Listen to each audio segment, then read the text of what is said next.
Everyone, welcome back to my channel. আজকে আমি বানাচ্ছি ভেজ স্যান্ডউইচ। তো প্রথমে তার জন্য টমেটো, ক্যাপসিকাম, পেঁয়াজ, ধনেপাতা, গাজরকে ভালোভাবে ছোটো ছোটো করে কুচিয়ে নিয়েছি। তার মধ্যে এবার দিয়ে দিচ্ছি মেয়োনিজ।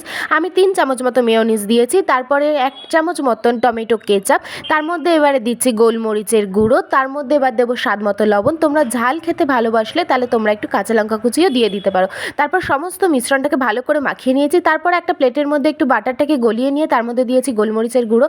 এবার একটা পাউরুটি স্লাইসের মধ্যে এই যে মিশ্রণটা যেটা মাখিয়েছিলাম সেটাকে এইভাবে ঠিক মেলে মেলে ভালোভাবে পুরো মাখিয়ে নিতে হবে। তারপরে আর একটা পাউরুটি স্লাইস নিয়ে তার মধ্যে যে বাটারটা আমি গলিয়ে রেখেছিলাম সেটা ঠিক একটু ব্রাশ করে দিতে হবে। আমি হাত দিয়ে লাগিয়ে দিয়েছি। তারপরে ওটাকে পাউরুটির ওপরে এইভাবে ঠিক চাপিয়ে তার মধ্যে আরেকটু বাটার লাগিয়ে এইভাবে স্যান্ডউইচ মেকারের মধ্যে দিয়ে দিলেই একদম রেডি হয়ে যাবে কিন্তু স্যান্ডউইচ। তো তোমরা বাড়িতে অবশ্যই ট্রাই করো। যদি ভালো লাগে আমাকে কমেন্ট করে জানিও।